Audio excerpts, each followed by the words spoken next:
Hello everyone, সবাই কেমন আছেন? আর এই যে গোপাল বাবাজির সামনে যে মিষ্টির ভোগটি দিয়েছি তার গল্পটি খুবই ইন্টারেস্টিং, চলুন বলি।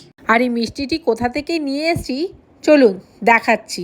দেখুন তো জায়গাটি চিনতে পাচ্ছেন কি না, বলুন তো কোন জায়গা? হ্যাঁ, ঠিক ধরেছেন, এটা হলো মায়ের মন্দির, কালীঘাট চত্বর। কালীঘাটে অনেক প্রসিদ্ধ একটি পুরনো মিষ্টির দোকান আছে। মিষ্টির দোকানের কাছে প্রায় চলেই এসছি, এবার ঢুকবো ওই গলিটির ভেতরে। এনার সাথে কথা বলে এগিয়ে গেলাম মিষ্টির দোকানটির দিকে। একটু এগোতেই দেখা পড়ল সেই প্রসিদ্ধ পুরনো মিষ্টির দোকানটি। চলুন ভেতরে যাই।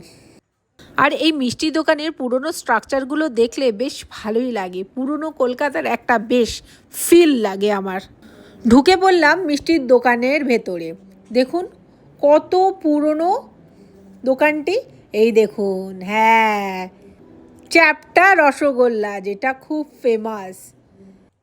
এই মিষ্টির দোকানটি হারান মাঝির নামে এক কথায় সবাই চেনে। যাকেই জিজ্ঞেস করবেন সবাই খুব ভালোভাবে বুঝিয়ে দেবে হারান মাঝির দোকানটা কোথায়।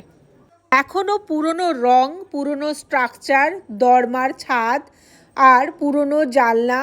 দেখুন ইলেকট্রিক বোর্ডটাও সেই অনেক পুরনো দিনের, সেভাবেই চলে এসছে এখনও পর্যন্ত।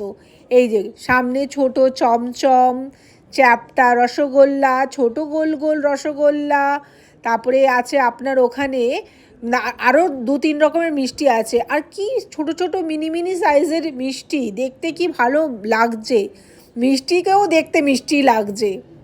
আর আমরা চ্যাপ্টা রসগোল্লা নিলাম, টেস্ট করলাম, বেশ ভালো লাগলো খেতে। বাড়ির জন্যও কিছু নিয়ে নিলাম। আর সবথেকে বেশি স্পেশাল কথাটা জানেন, এই হারান মাঝির দোকান থেকে মায়ের জন্য রোজ ভোগেতে মিষ্টি যায় এই দোকান থেকেই। মায়ের নাকি এই মিষ্টি না খেলে মায়ের নাকি ভোগ সম্পূর্ণ হয় না। আর এই দোকানটি দেখে আমার বেশ ভালো লাগলো, এখনও ওই পুরনো কাঠামোর ঐতিহ্যটা এরা বজায় রেখেছে। ব্যবহারটাও ছিল খুব ভালো ওনাদের। আর তার সাথে নিয়ে চলে আসলাম বাড়ির জন্য চ্যাপ্টা রসগোল্লা, মিনি রসগোল্লা আর মিনি সন্দেশ, ছোট ছোট একদম।